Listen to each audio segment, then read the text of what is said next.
on pourra être stationné aux bons endroits. Donc pour ça, on vous invite à venir un peu plus tôt au besoin pour trouver des places un peu plus loin, en bas ou en haut. Donc,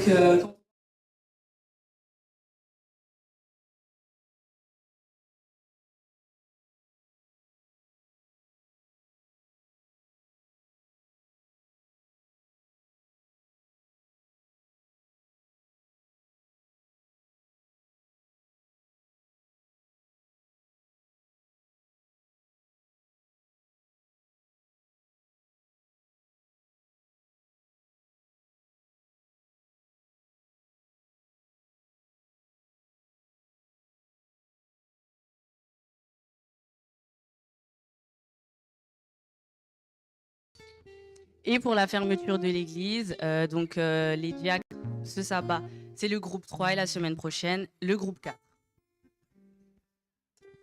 Et donc, j'invite la personne à venir pour la prière pour les familles. Je vous invite à vous lever pour la prière. Père éternel, merci encore pour cette journée de sabbat que tu nous offres.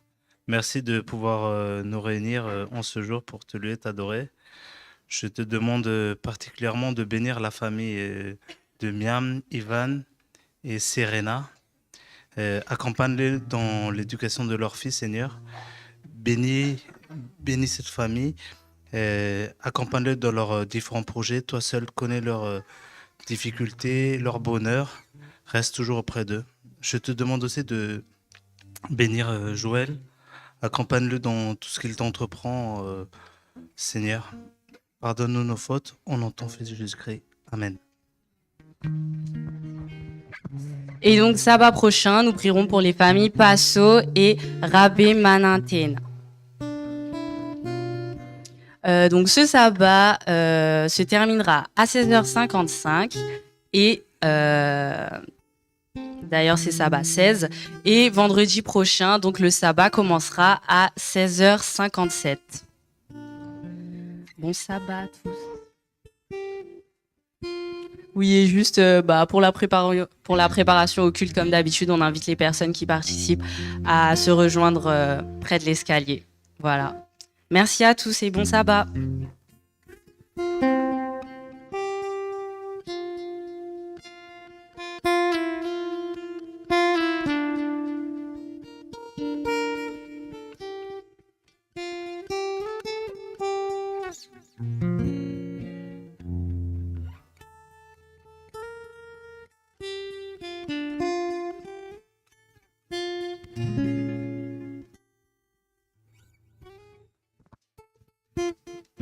Manahoana daholy, temps de louange. Miandry foana zay mbola tsy aloha hatramin'ny jusqu'amin'ny après-midi de louange dia hianatra hira foana sika. Fa après an'izay dia afaka manolotra fotoana malalaka zany tsika raha te hira na misy tononkalo na afanantsika zany temps de louange amin'izay. Tamin'ny heriny zany teny hoe le 20 janvier ny temps de après-midi de louange. Dia nisy indray ny fahasimban'ny programmantsika kely tena voaingana mihitsy zahay nahazo message hoe mila liberentsika hatramin'ny amin'ny 4 zany ny fiangonana fa ilain'ny tompony amin'ny le 20. Ivavaka mafy itsika mba hazo fiangonana fa miankina amin'ny programman'olona zany ny programmantsika ka mbola tena tadiavina ny daty vina nanaovana azy fa tsy miandry ahita daty itsika vao hianatra le hira ianarantsika fa efa hianatra satria raha sitrapon'Andriamanitra dia ho tanteraka le izy zany. Tsy haiko efa nisy nijery le hira ve tany amin'ny YouTube. Yahweh, zay le titran'ny hira. Ka ny thème moa efa niteneniko hoe vaincre la peur. Anisan'ny fitaovana mahomby ampiasain'ny satana ny tahotra, zay mety tsy avonjy atsika mihitsy, tsy avoavonjy atsika. Ka zay zany mba iraintsika zany ny handesena io tahotra io. Ka isaky ny département ohatra nataontsika iny de mitady hira anankiray mikasika ny fandesena ny tahotra, vaincre la peur.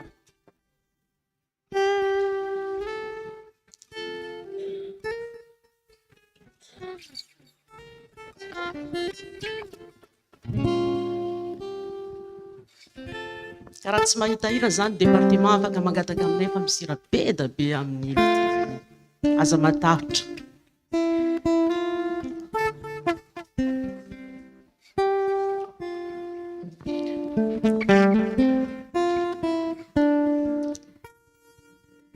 Io hira io amin'ny voalohany aloha ianarantsika rehetrarehetra zany le hira, fa rehefa tao ny arrangement de tokony misy chantre kely zany eto vehivavy sy lehilahy, de misy manao solo, de misy dio kely de misy karazana trio kely de misy assemblée. De amin'ny voalohany misy oh za zany mba mangataka responsable ny chorale ny ankizy juste mba mampianatra ny ankizy am'le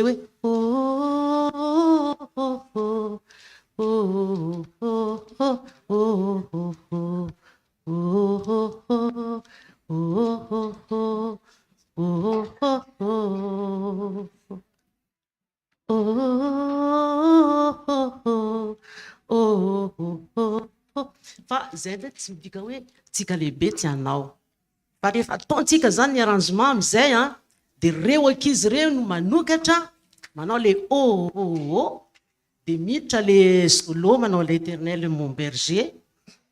De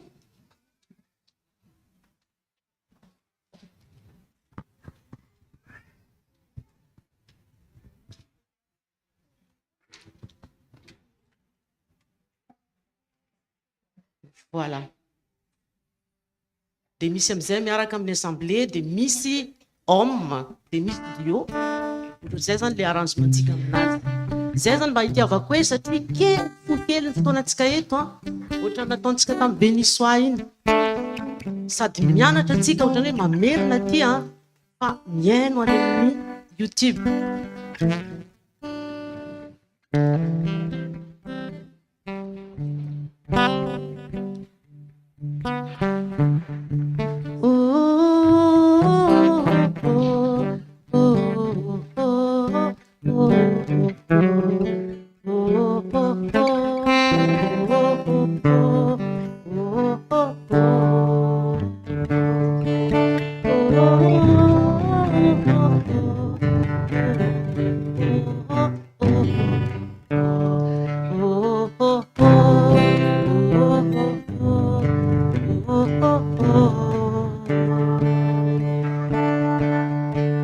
L'éternel est mon berger, de rien je ne manquerai.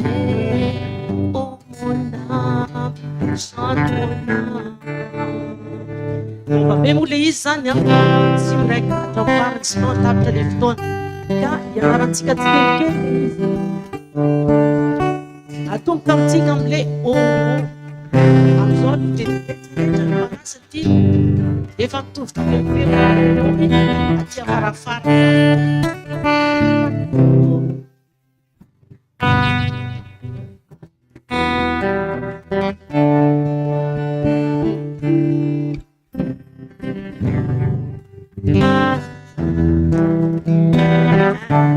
Deux, trois.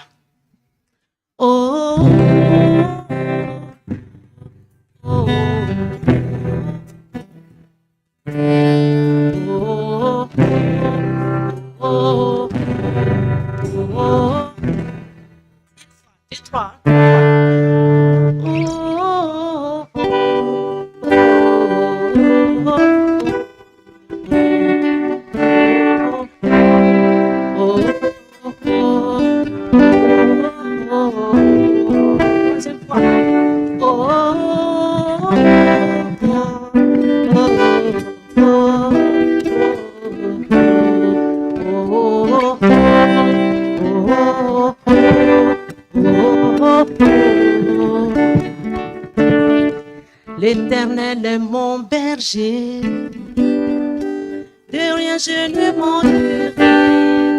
Oh mon âme, oh mon âme. Et moi,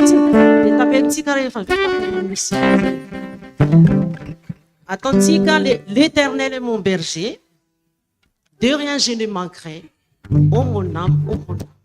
Izy zany efa de vita le izy ka zay antony hoe eno any an-trano le izy zay tonga de opérationnel atsika.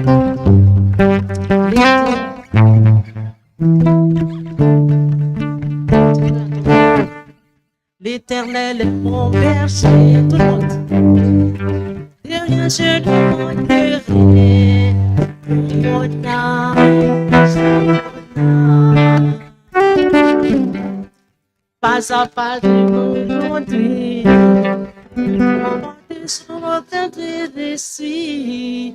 Oh mon âme, mon âme. Vita. Tsika zany tsy manana fotoana mba YouTube le izy fa tsara be le hira, tsara ny tonony. Zay zany. Sote, on ça va.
dia raha tsy mamaky ny teny izay voasoratra ao Salamo faefatra amby roapolo ny andininy voalohany hatramin'ny faefatra fadimy ary toizantsika zany Salamo fafito amby roapolo ka ny andininy faefatra. Izao no voasoratra: any Jehova an-tany izay rehetra eo aminy, izao rehetra izao sy ny mponiny eo aminy, fa izy no nanorina azy tambonin'ny ranomasina, tambonin'ny rano no nampitoerany azy. Iza no hiakatra any tendrombohitsy Jehova, ary iza no hitoetra eo amin'ny fitoerany masina, izay madio tanana sy mahitsy fo, izay tsy manandratra ny fanahiny ho amin'ny langy na mihinina amitaka. Andray ny fitahiana avy amin'ny Jehova izy. ny zavatra iray loha no nangatahiko tamin'i Jehova, izany no ho tadiaviko, dia nitoetra ao amin'ny trano Jehova amin'ny andro rehetra iainako, mba ho faly mijery ny fahasoavan'i Jehova sy mandinika ny tempoliny. Ho tahinana izany teny izany.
Tompo tsara indrindra masina any an-danitra, misaotra anao izay satria mahatsapa fitahiana. Tahinao zay andrisy ny nemana, menao ny hery sahaza, menao ny aina sahaza, ary ankehitriny dia omenao sabata mahafinaritra mba hahafahanay miantso sy midera ny anaranao. Meteza iray malala eo anivony izao fiangonana izao, ary meteza aniraka fanainao masina mba hampiteny sy hampiaino hanay tsiraiavy ny feonao. Ho dia mitenena ray malala fa miaino izay mpanomponao. Anaran'i Jesosy anakao. Amen.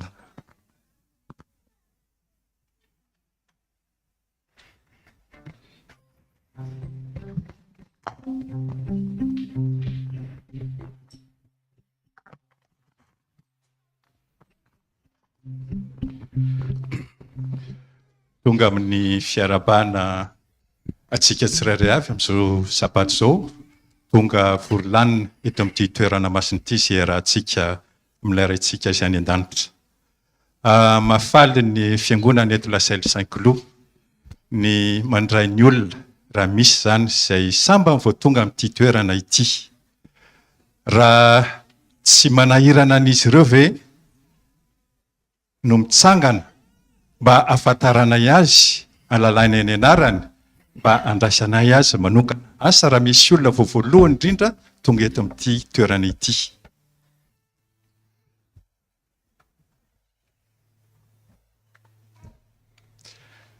Koa tsy misy zany fa itsika menakavy ihany no eto, koa marary itsika sabata mahafinaritra ary ny tompony ombantsika mandritra n'ity tontolo andro masina ity. Amen.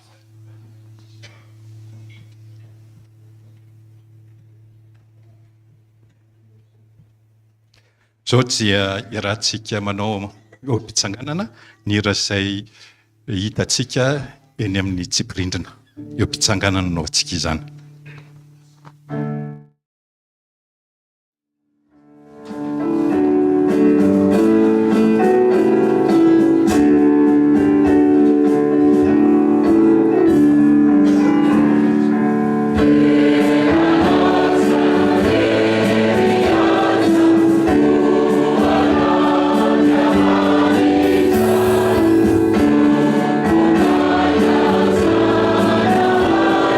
Yeah.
asan'ny tsika mianakavy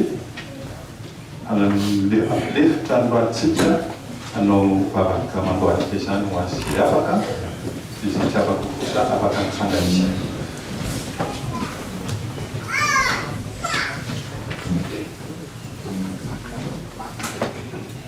Raha ny tsara indrindra ny lanitra mbola misaotranao izahay no ny tantananao ny fiainanay ny andritry ny herinandro lasa iny. Mbola misaotranao izahay ary misaotranao izahay ho izany fahasoavana izay nomenao anay izany, ary misaotranao koa nitondra anay amin'ity toerana ity izay rahanay miaona aminao. Eny mahatsiaro ihany koa izahay ho an'ireo izay tsy afaka miaraka aminay eto. Ianao ny tompo hijery an'izy ireny tsirairay avy. Eny mety misy mankatsitsika izy ireny amin'ny ara-panahiny. Ianao ny anaitra an'izy ireny sy anafana an'izy ireny ka hitaona an'izy ireny indray hiaraka aminay amin'ny sabata manaraka. Dia mahatsiaro ihany koa izay ho an'ireo izay marary na izay tsy salama, izay any amin'ny misy azy ihany tsirairay avy. Ianao ny tompo anasitrana an'izy ireny ka ame an'izy ireny hery ahafahan'izy ireny miaraka aminay ihany koa. Ianao ny tompo ho amin'izy ireny tsirairay avy. Ianao koa hijery ho an'ireo izay tokana, izay tsy afaka manao izany fionana aminao izany amin'ity andronao masina ity. Ianao hijery manokana ihany koa an'izy ireny. Tompo, ianao ny mbola hijery ihany koa ny fianakaviam-be eto. Ianao ny tompo androsaka ny fanahinao masina ary androsaka ihany koa ny teny izay entin'ny mpanomponao amin'ity sabatanao masina ity, entina ampahirezana anay sy ampanatononao anay sy ampafantatra anao bebe koa hatrany. Eny tompo, tsy adinonay ihany koa ny titany izay misy anay ity. Ianao ny hijery ny mpitondra sy mpitantana ame an'izy ireny fahendrena sy fatahorana anao ny izy ireny ka amelanay hivavaka malalaka mba ahafahanay ihany koa teranao mandrakariva. Dia tahino tanindrazanay ihany koa ianao ny tompo hijery ny vahoaka Malagasy. Eny ianao no mitantana ny fiainana izany firenena izany ihany koa ka ny sitraponao riary ny tomponao atao. Dia mangataka ihany koa izay ny famelana ny elikay, tsy famendrehanay. Eny betsaka ny zavatra tsy mety vitanay teo anatrehanao, koa dia mangataka famelana aminao izahay ary ho vita fihavanana aminao. Dia izany no rinay sy angatanay amin'ny anaranao Jesosy io. Amen.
Tonga eo amin'ny fotoanan'ny fiterana sy fankalazana isika, manasa antsika rehetra mba hitsangana tompoko.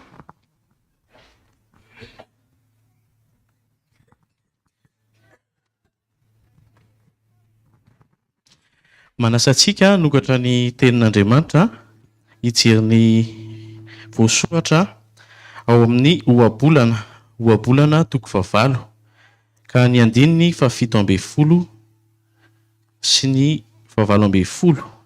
Avy eo ohabolana toko 10 faharoa amby 30 ka hatramin'ny 530.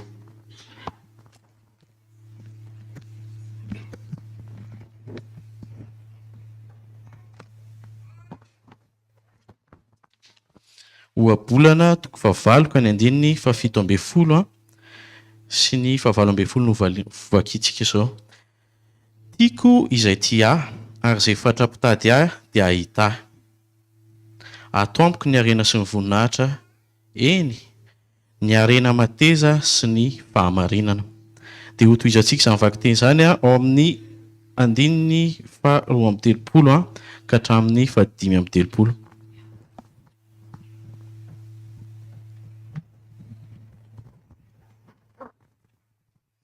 Fa izay mahita dia mahita fiainana sady mahazo sitraka amin'i Jehova. Sambatra ny olona izay meno ahy ka miary toro mandrakariva eo am-bavahadiko ary miandry eo amin'ny tolam-baravarako. Fa izay mahita dia mahita fiainana sady mahazo sitraka amin'i Jehova.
Misotranao zaharira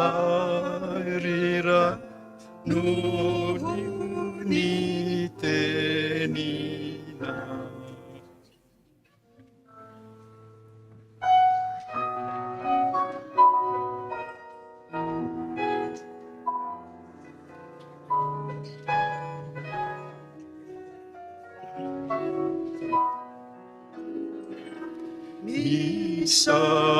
Misotranao zaharira no ny tenina.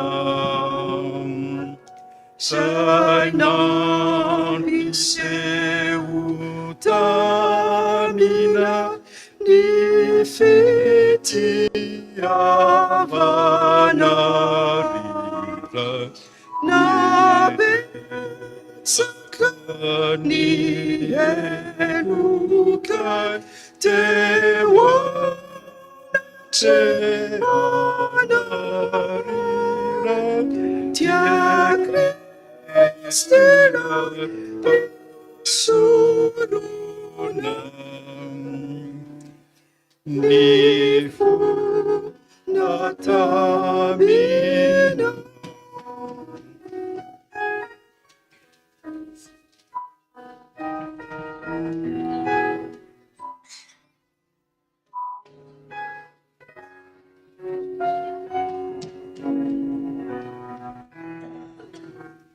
Ni tebi fatratra sy kevy mafijo tsy nanana alatra fameloka tokozay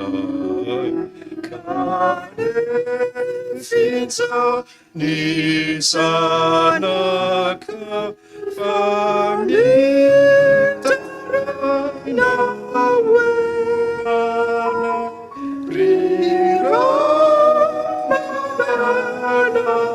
avela.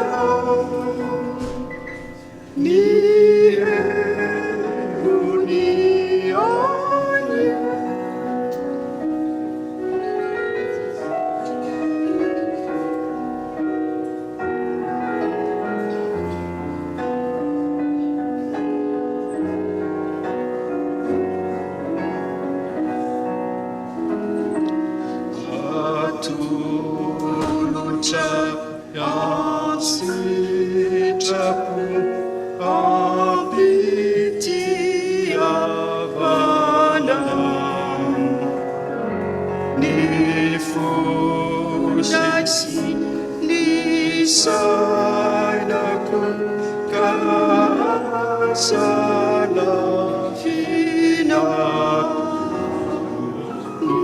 nisetra sididena noa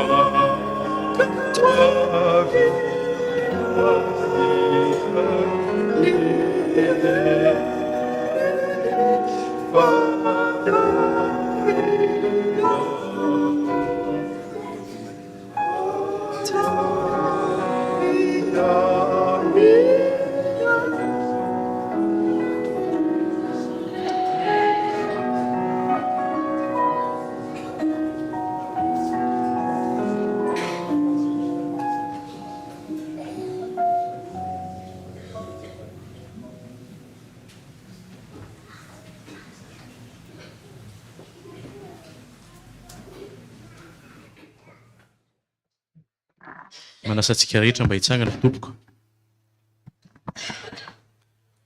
Tonga eo amin'ny fanompovavahana manokana antsika dia ny fanaterana ny ampafolony sy ny fanatitra. Koa asainy sika rehetra nokatra ny tenin'Andriamanitra hijery izay voalaza ao amin'ny jaonina voalohany toko faharoa ka ny 15 sy ny 16.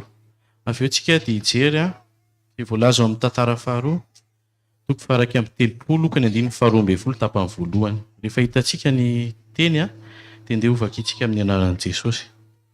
Jaonina voalohany toko faharoa ka ny 15 sy ny 16. Amin'ny anaran'i Jesosy. Aza ty izao tontolo izao, na izay zavatra eo amin'izao tontolo izao. Raha misy olona tia an'izao tontolo izao dia tsy ao anatin'ny fitiavana ny Ray. Fa ny zavatra rehetra eo amin'izao tontolo izao dia ny filan'ny nofo sy ny filan'ny maso ary ny rehaka momba izao fiainana izao. Dia tsy avy amin'ny Ray fa avy amin'izao tontolo izao ihany. Rehefa vita izany andeha vakitsika indray ao amin'ny tantara faharoa toko faha 30. Tantara faharoa toko faha 30 ny 12 tapany voalohany ihany.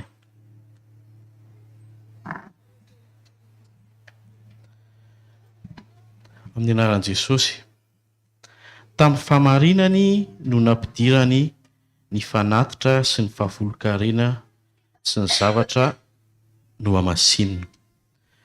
Manasantsika rehetra tompoko hiaraka hivavaka isika izao.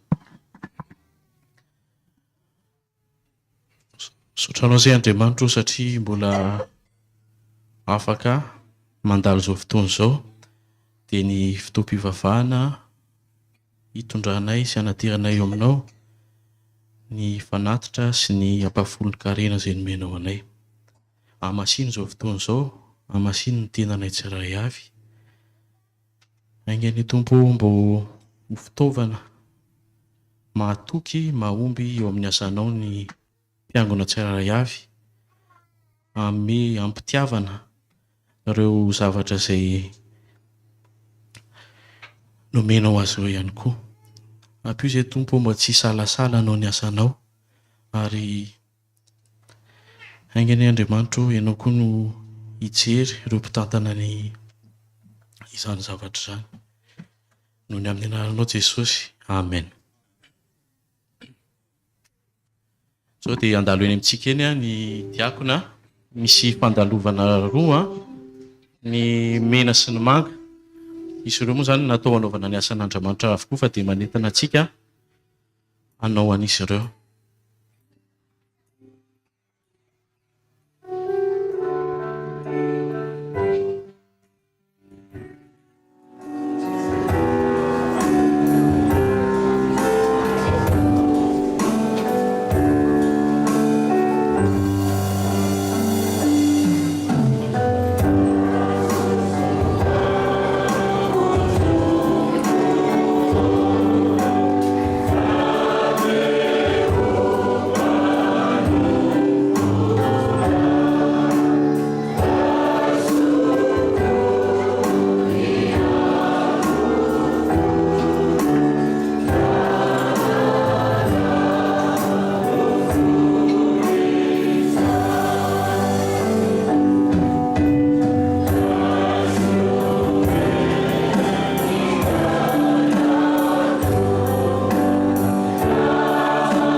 Zao dia iarahantsika mamaky ny teny izay voasoratra ao amin'ny Isaia 5:20 ka ny 2:7. Isaia 5:20 ka ny 2:7. Zao ny teny voalaza. Ary holazaina amin'izany andro izany hoe indro Andriamantsika izay nandrasantsika hamonjy antsika.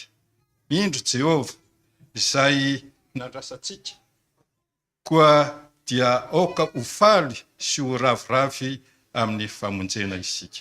Ho tanteraka amintsika izany teny izany. Amen.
Tiantsika Andriamanitra raha lasina vavim-balala voalazan'inona zany izy ny ankizy teo voalaza amin'ny baiboly izy ara mahatsapa ny fitiavan'Andriamanitra mino aho fa isika dia tsy latsa-danjona izay satria nahoana rehefa nandeha herinandro isika dia nandalo mety fotoatsarotra nandalo mety fifaliana nandalo zavatra marobe kanefa noho ny fitiavana atsika dia nomeny izao sabata izao isika raha lasina vavim-balala ny rina dia ho sabata fa naretana ao antsika ny ity sabata ity ho sabata azontsika aim-panava vao indray atrehana ny herinandro manaraka.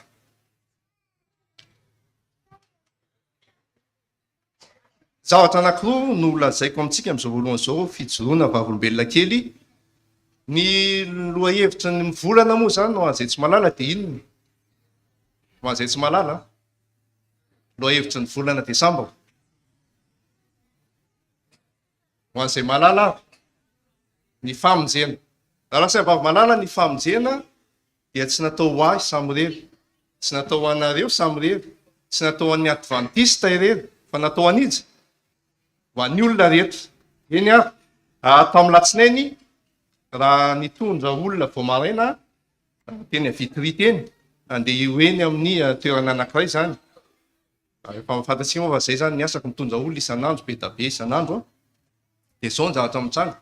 Araka nefa lazaiko antsika koa moa zany dia fombako efa ela ny mandefa hira izay hira masina zany mazava ho azy mandritra ny tontolo andro zany tsy mitapaka mihitsy hira masina io ka rehefa fantatro zany fa hoe anglisy ny miaraka amiko dia hovaiko le izy hovaiko tsy fantany zany fa hovaiko amin'ny hira teny anglisy dia niditra tsara ity ranamany ity maraina dia hira amin'ny teny anglisy no nandeha tao Marvinina ny anarany Marvinina ny anarany.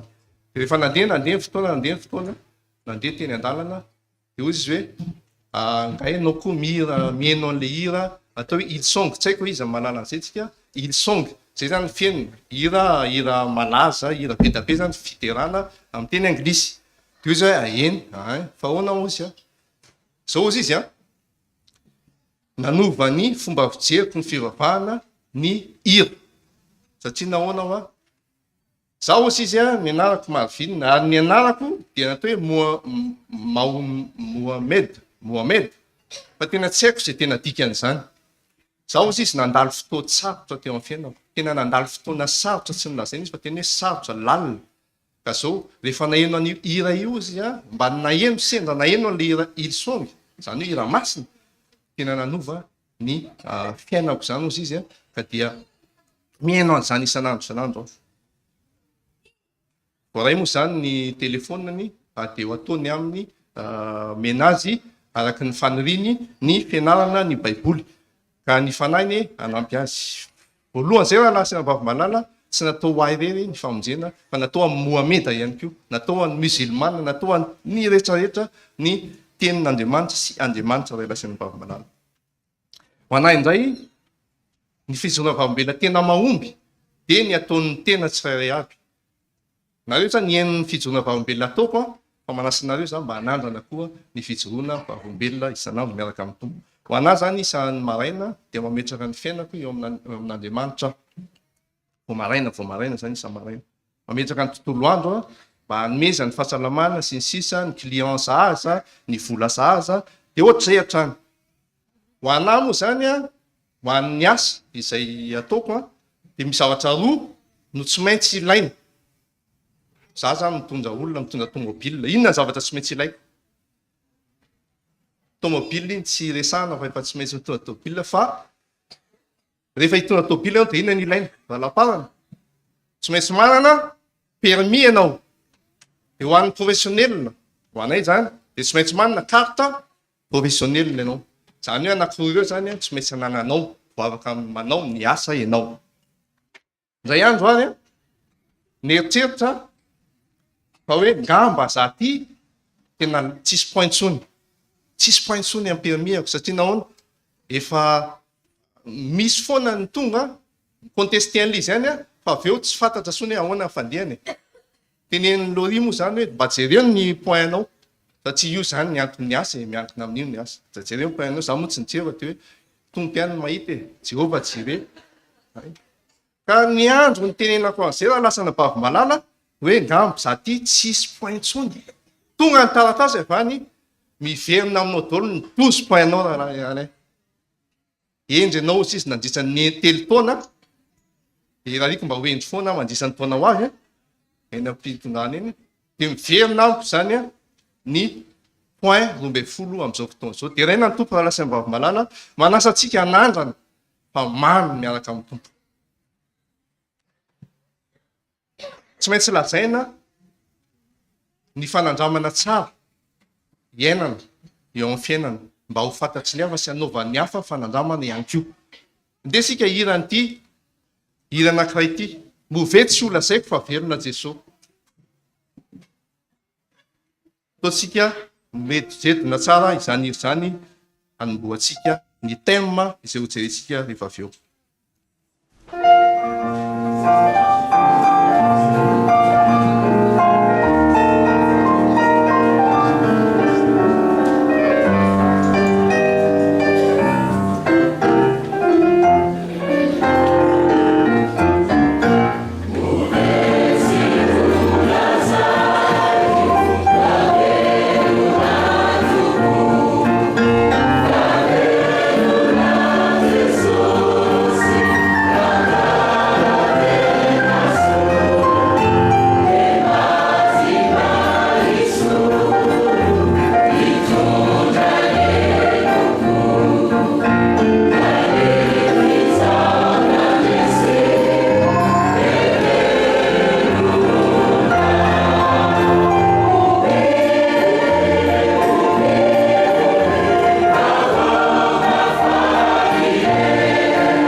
Tsika taiza ho aiza teo amin'ny tantaran'ny olombelona ny nipotra ny momba ny famonjena.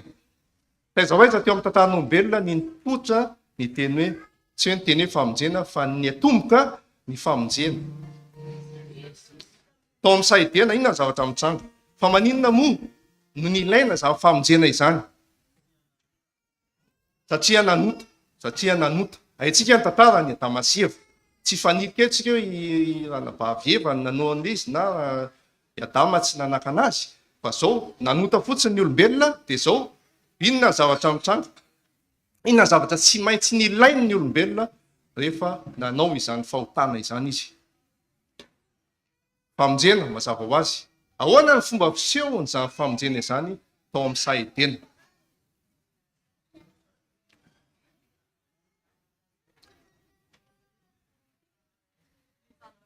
Rehefa nanota Damaseva, dia inona ny zavatra hitany, inona ny vokany hitany avy hatrany, nitanjaka izy. Dia inona ny vahaolana hitany Damaseva, anarona ny zany fitanjana zany, vokatry ny fahotana. Ravikazo, naomby le izy ao anatin'ny ray andro maximum, fa sy naomby mandrak'izay ilay vahaolana natolony ho an'izany vokatry ny fahotana zany. Dia inona raha nataon'Andriamanitra? Ahoana hoy izy Andriamanitra? Ahoana ny nataon'Andriamanitra? Satria ny fahotana dia nampisaraka ny olombelona tamin'Andriamanitra. Aiza moa ianao ry Adamo? Azon'Andriamanitra nataony eny, tonga dia namono, satria nahoana? Efa voalaza fa raha mihinana an'io ianao mikasika an'io voankazo eo voan'ny sa io, dia inona? Maty ianao. Kanefa noho ny fitiavan'Andriamanitra dia nanorina planina Andriamanitra, zany efa planina nanome plan be, zany hoe inona le atao izay planina izay? Planina ny famonjena.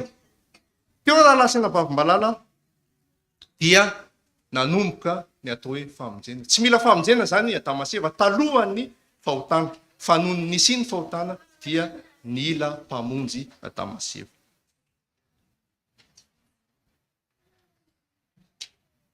Zany hoe ny olombelona izay nanota no mendrika ny hofaty. Kanefa fatatsika tsara izay voasoratra amin'ny Jaona 3:7 manao hoe, haitsika tsinjera zany, fa toy izao taovy mafimafy nitiavan'Andriamanitra izao tontolo izao, nomeny ny zanan'ilay tokana mba tsy ho very zay rehetra mino azy, fa hanana fiainana mandrakizay. Izay ilay planina famonjena lasan'ny vavim-balala.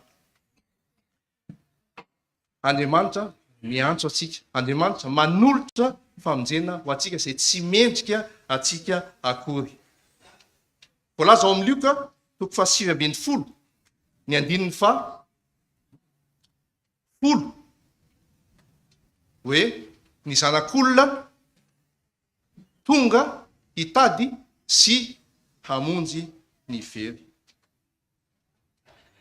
Tany am-boalohany zany hitantsika teo fa nitady hatrany ireo olona izay very Andriamanitra. Ary mbola mitady aisy anao koa ankehitriny, araka ny voalaza amin'ny Apokalipsy 4:10 manao hoe, indro mitsangana eo am-baravarana ka mandondona, raha misy miain'ny feoko ka mahomby varavarana dia ahoana izy? Dia hoaiza? Hiditra ao aminy ao ka hiala sakafo aminy. Zany hoe tsy mitrahatra maneho fitiavana atsika zanak'olombelona mpanota izay mendrika ny very Andriamanitra. Androany rapitso ary mandrakizay mandrapatapitra zany varavaran'ny fitiavan'Andriamanitra izany ho atsika. Omena atsika maimam-poana ny famonjena. Dia zao indraindray rehefa zavatra omena maimam-poana dia ahoana? Tsisy lanjany, tsisy dikany. Kanefa ty zavatra omena maimam-poana ity, zany hoe fahasoavana grasy, dia zao omena atsika izay miantoka ny fiainantsika ho avy, ny fiainantsika mandrakizay. Andeha ho vakiana ity teny ity, angataka atsika hieno tsara. Seuls entreront dans le ciel au jour du jugement ceux qui auront formé un caractère dégageant une influence céleste. Pour être un saint dans le ciel, il faut être d'abord un saint sur la terre. Il ne nous suffit pas de croire en Jésus-Christ pour être sauvés. Il nous faut encore, par la foi, nous approprier constamment l'aliment et les forces spirituelles renfermées dans la parole de Dieu. Les paroles que je vous ai dites sont esprit et vie. Jésus acceptait la loi de son Père. Il en révélait les principes pour sa vie par son amour et son pouvoir bienfaisant sur les cœurs. Les disciples de Jésus doivent faire la même expérience que lui. Amen. Mame ohatra atsika Jesosy. Dia ny fiainana izay niainany teto amin'ity tany ity, 3 taona niainany teto an-tany. Inona ozy izy ny tokony ataon'ny mpianatra ilay mpanaradian'i Jesosy? Raha tena manaradian'i Jesosy marina ny mpianany, dia manao izay nataony koa. Ahoana no ampiaratsika izany fanarahan-dy an Jesosy izany. Izy ny voanahazo permis tato ato. Voaingana. Zao ary. Ahafahantsika mijery lavitra ny momba ny hoe manahoana zany fomba iainana ny fiainan'ny lanitra ambony teny sosady zao, ary ahoana fomba hanatanterahako ny taiko ny tompo mba hidirako amin'izany fiainana mandrakizay izany. Dia zao eto an-tany aloha tsika andeha an-tany atsika izay mahazo ny valiny ity. An-tany fanontaniana amintsika hoe inona ny zava-tsara mitsaiko eo dia inona ny vokany rehefa tsy rehefa soara. Inona ny dikan'io? Lasa ambavy malala. Atao mafimafy rahalala.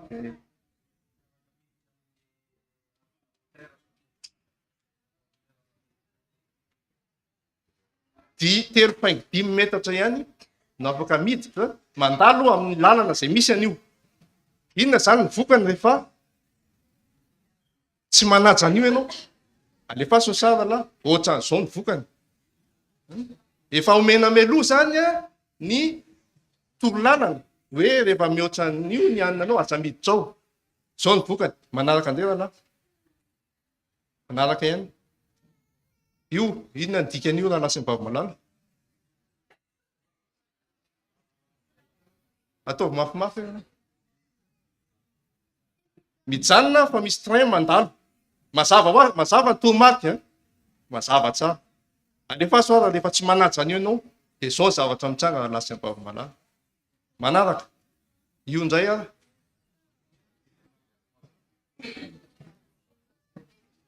Tsy mahazo mandeha amin'io lalana io zany ianao amin'ny sens io zany hoe mety mivilaka avio, vilaka avy na vilaka avanana io. Ary rehefa tsy manaraka an'io ianao dia inona koa ny zavatra mitsanga rahalahy? Zao ny zavatra mitsanga satria mandeha contre sens ianao. Eny ary, izay ny lalàna feny fifamoivoizana eto an-tany.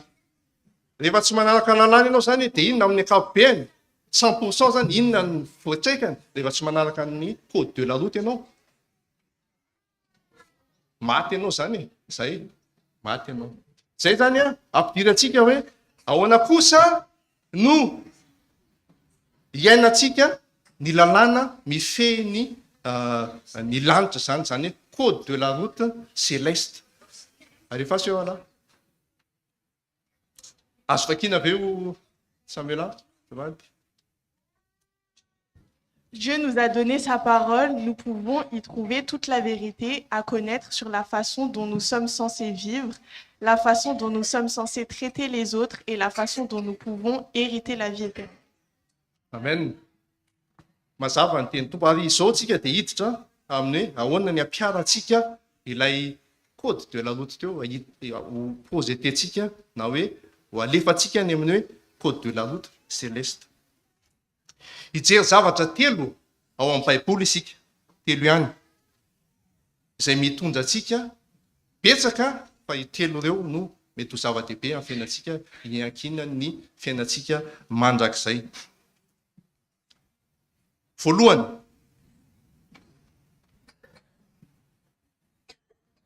ny batisa. Verisika raha marina zany na tsy ao amin'ny baiboly. Ny baiboly eny avelantsika nazava izany, amaly izany. Hitondra antsika amin'ny fiainana mandrakizay ve ny fanaovana batisa antsika? Aoka zavatsara ho an'izay mahalala. Zany hoe zao sy anao zany efa mahalala, ampitoranao fa voalaza ny baiboly fa hoe anisan'ny kody andehanantsika makany amin'ny fiainana mandrakizay ny fidirantsika ambany batisa. Ahoana voalaza ny marika? Haitsika tsy enjery sy marika 9:9. Haitsika tsy enjery io tomafy. Izay mino sy atao batisa no vonjena. Mino an'izy. Ary ampy veny mino fotsiny. Ino an'izy? Izay mino ao izy Jesosy dia inona voalaza teo? Izay ataoko no ataony koa. Jesosy ve natao batisa? Teny amin'ny Jordany Jesosy natao batisa. Baiboly no milaza zany. Tsy ampy zany ny mino fotsiny fa natao batisa Jesosy fa inona ny vokany? Izay mino sy atao batisa dia manino? Ho vonjena raha lasana vavamalala. Ka zao misy fitenin'ny frantsay hoe un homme m'avertit dia tsika amen'ny tompo atsika ny lalana na lasa ambavo-malala hoe izao no ataovy mba handovanao ny fiainana mandrakizay. Jaona toko fahatelo ny andiny fahadimy. Jaona toko fahatelo ny andiny fahadimy. Lazaiko aminao marina dia marina tokoa izy Jesosy fa raha misy olona tsy ateraky ny rano sy ny fanahy dia ahoana? Tsy andova ny fiainana mandrakizay izy. Ateraky ny rano dia ninona? Batisa. Ary Jesosy rehefa vita batisa dia nilatsaka tamin'ny fanahy. Zay le ateraky ny fanahy. Zany hoe vita batisa ianao amin'ny rano dia ataony batisa fanahy, ataony fanahy batisa isan'andro isika. Mialohan'ny batisa fanahy zany dia inona? Batisan'ny rano. Ao amin'ny asan'ny apôstôly, asan'ny apôstôly toko fa 2 ny andiny fahafito amby 30 sy ny fahavalo amby 30. Petera nzay zao no anontaniny eto. Asan'ny apôstôly toko fa 2 ny andiny fahafito amby 30 sy fahavalo amby 30. Dia vakitsika amin'ny anaran'ny tompo. Ary nanjay izany ny olona dia voatsinjona tampony ka nanao tamin'ny Petera sy ny apôstôly namany hoe rahalahy, inona no ataonay? Ary io Petera taminy mibeba ary eo ka samy atao batisa amin'ny anaran'i Jesosy Kristy ianareo rehetra mba hazo famelana ny helokareo ary ianareo andray famezana dia ny fanahy masina. Mbola miaraka foana ny batisan'ny rano sy ny batisan'ny fanahy raha lasana bavy fa ialoava amin'ny rano ny batisan'ny fanahy. Ary mazava ho azy ny tenin'i Jesosy hoe izao ny lalana tsy fahamarinana ary fiainana. Tsy misy olona mankany amay afa-tsy amin'ny alalako. Zay zany amin'ny batisa iny raha lasana bavy malala.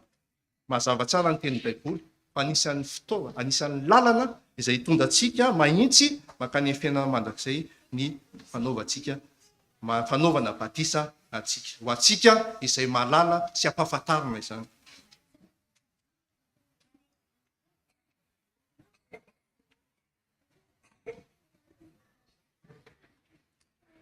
Manaraka izany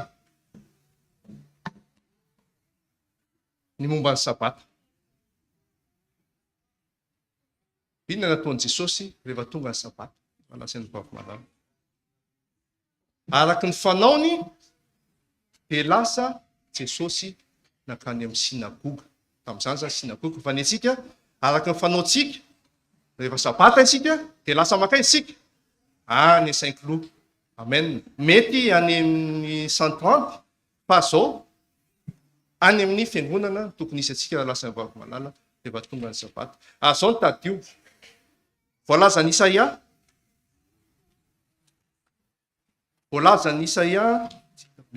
ao amin'ny Isaia eo fa hoe rehefa any an-danitra any amin'ny lanitra voasitany vao dia mbola ho avy ny olona rehetra iakoaka rehefa inona isaky ninona isaky ny sabata sy isaky voalohambolana. Dikan'izany raha tsy miaina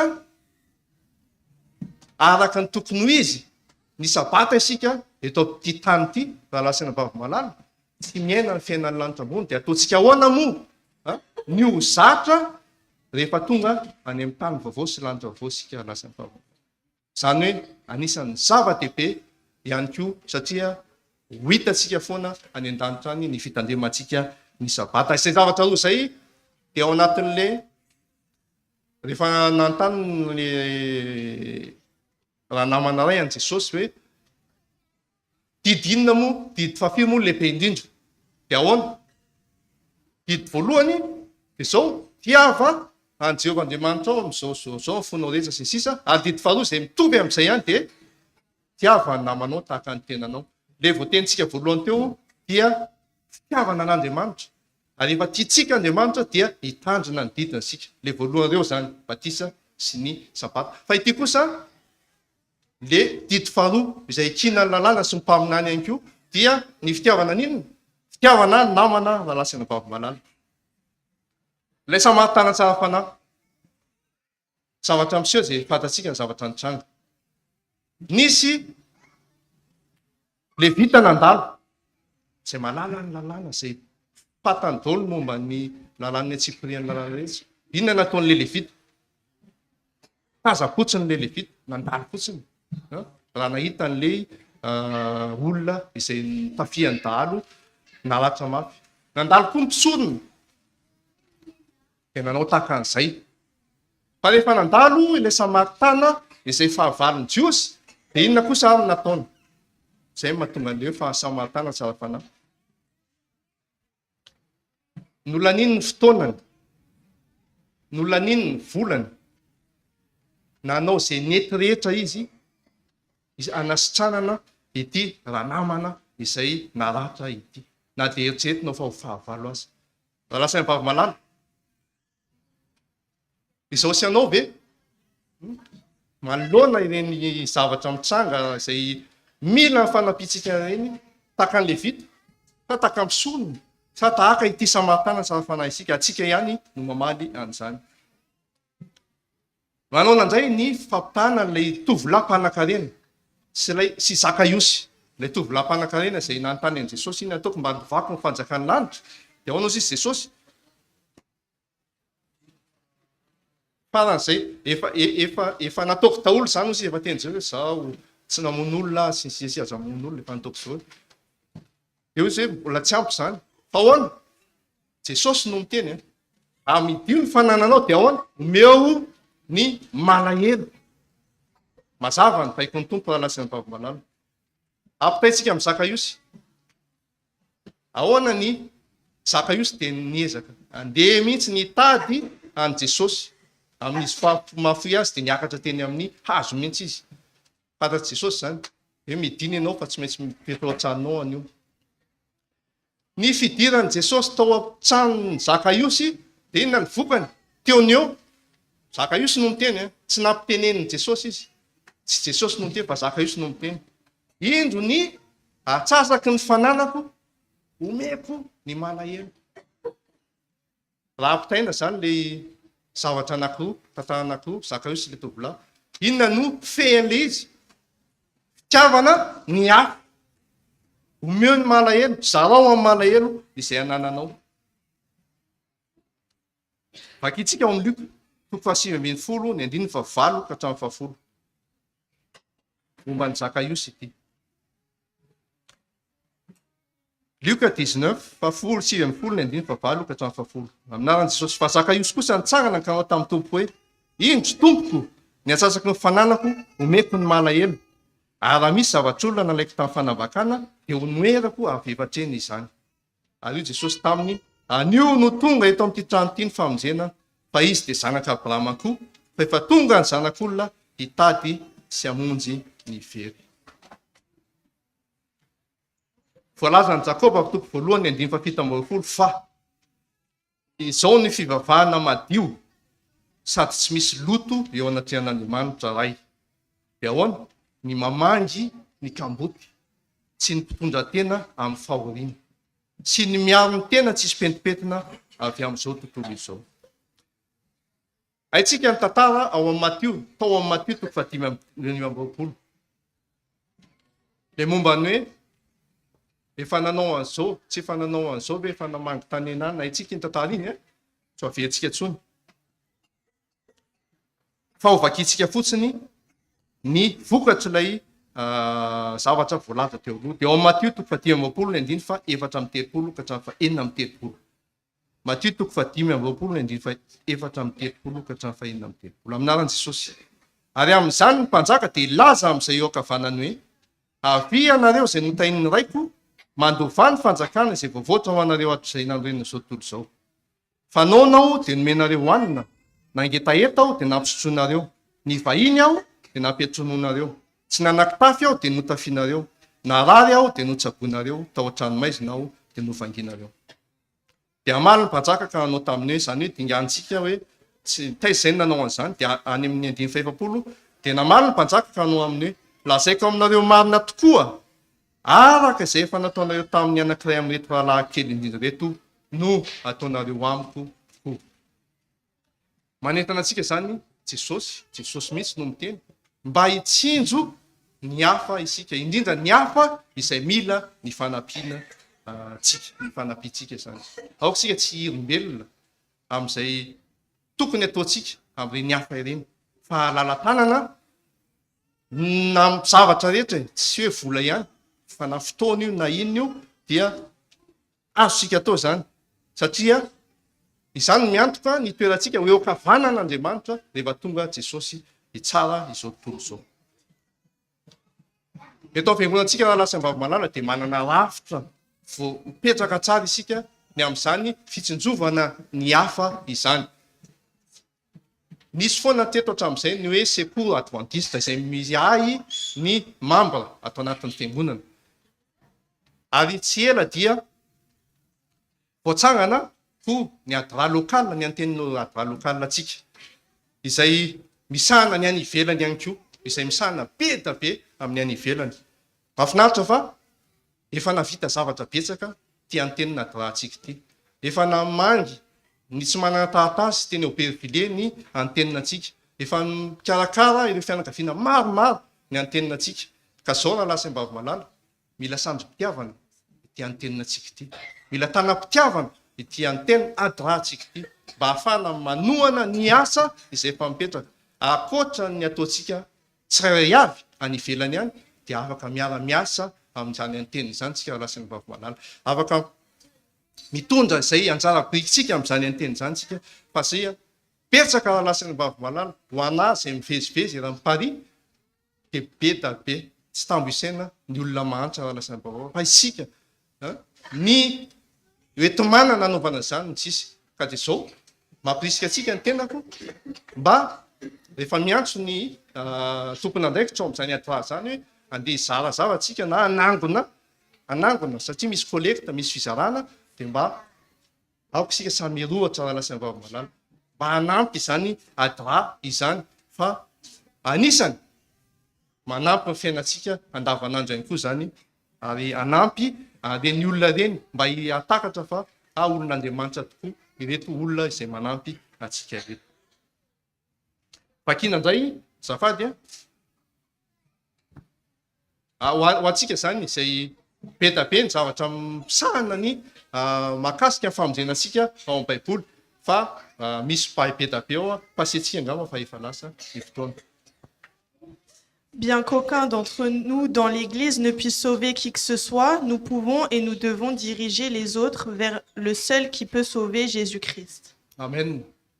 Fiangonana araka ny voalaza dia tsy afaka ny hanolotra famonjena ho an'ny tsirairay ho an'ny olona hafa, fa zao tokony kosa isika hitondra famonjena ho an'ireny olona reny, ary adidy sy andraikitra atsika raha lasa ny mbavy malala ny manolotra ny mitona n'ireny olona reny ho amin'ny famonjena izay atolotra Jesosy maimaim-poana.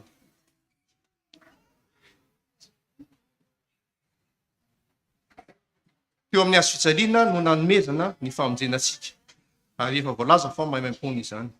Voalaza ny Efesiana 4:9 hoe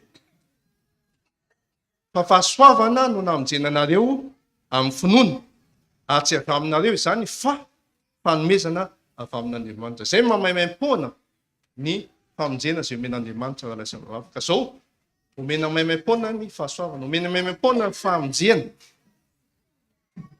dia zavatra mitranga zany dia zao aty amintsika zany zao ny baolina. Efa eo ambavan'ny arato isika dia le famonjena. Le arato io efa tsisy baolina intsony, dia ianao sy ny baolina sisa no manoloana an'le arato. Ka inona ny ataontsika raha lasa ny mbavy malala? Oliverina ny amin'ny faradversa ve tarika amin'ny baolina sa apiditra ny baolina ao anaty arato? Aoka isika eritreritra raha lasa ny mbavy malala amin'izany fanoharana izany.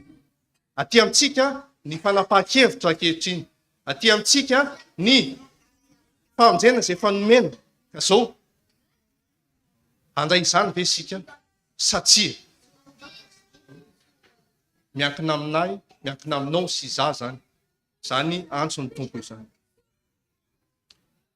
Dia mampatsiahy ny tantaran'ny Josoa. Josoa ao amin'ny Josoa 4:20 dia misy ilay tantara miatomboka amin'izao moa zany le toko ao amin'ny 9:2. Josoa 4:20. Ary Josoa tamin'ny vahoaka rehetra, izao no lazain'i Jehovah Andriamanitra ny Israely, netomboka tamin'izay io toko 4:20 eo amin'ny Josoa io. Inona moa zany le nilazain'i Jehovah Andriamanitra Israely tsy ho vakitsika fa lava be ao amin'izany toko izany.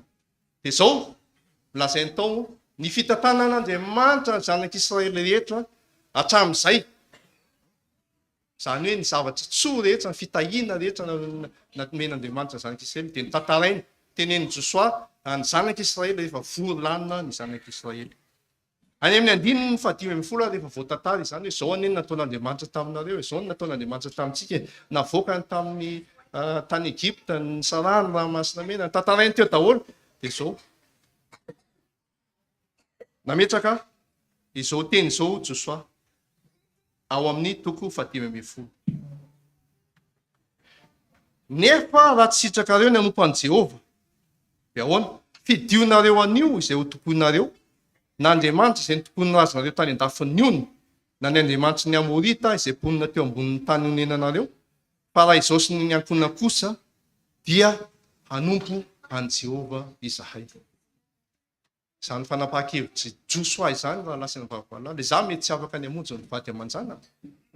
Fa azoko atao no miteny hoe izao sy ny ankonako dia hanompo an'i Jehova izahay. Fa ny famonjena dia individuel na miankina amin'ny tsirairay avy. Ny azontsika atao dia mifanohana ara-panahy, ny azontsika atao dia ny mifananatra ara-panahy, ny azontsika atao dia ny mivavaka ho an'ny tokantranontsika, ho an'ny tsirairay avy amintsika izay mila izany. Tansoa raha lasa ny vavimalala ny fitahiana rehetra izay nomena Andriamanitra antsika hatreto. Dia hitantsika fa mahafinaritra miaraka amin'Andriamanitra. Ary hanapa-kevitsika fa hoe zay lalovako niaraka tamin'Andriamanitra zay fitahiana zay, ahoana no tsy ahatonga azo avy roa eny rapitso sy ravaka pitso sy mandrakizay, ka dia apetrao raha lasa ny vavimalala tansoa fitahiana izay nomena Andriamanitra antsika dia afaka ny andray fanapahan-kevitra isika. Andeha isika hira ity hira ity, famaranana ny izany afa-pamonjena izany ho antsika. Tsaroko ho anio Jesosy ny fanavotanao.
fanapahan-kevitra izay raisitsika. Mareta ihany koa eo amin'ny fiarahana sy ny fiandrasana any Kristy ilay mpamonjy antsika. Fa voalaza fa izay maharitra hatramin'ny farany no vonjena. Amen.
Tsanga antsika tokoa hivavaka.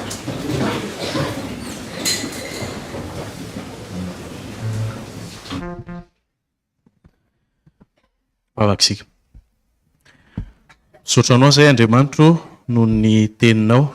Misaotra anao zay satria nampatsiahivinao anay androany fa efa novonjenao izahay. Eny Tompo, ety an-dalana makany aminao dia ampaheresy zahay. Ampio mba hitoetra ao anatin'ny finoananao, ny fanantenana ary ny fitiavana satria izany no lehibe indrindra. Noho ny amin'ny anaranao Jesosy am'vavaka izany. Amen. Amen.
Jesoa nitsodrano avy amin'ny tompo. Hitahinao anie Jehovah ka hiaro anao. Ampamirapiratra ny tavany aminao anie Jehovah ka hamindra fo aminao. Ary hanandratra ny tavany anao anie Jehovah ry tompo famonjena ka hanome anao ny fiadanana. Mandehana amin'ny fiadanana no ny amin'ny rasoan'i Jesosy. Amen.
Gracias.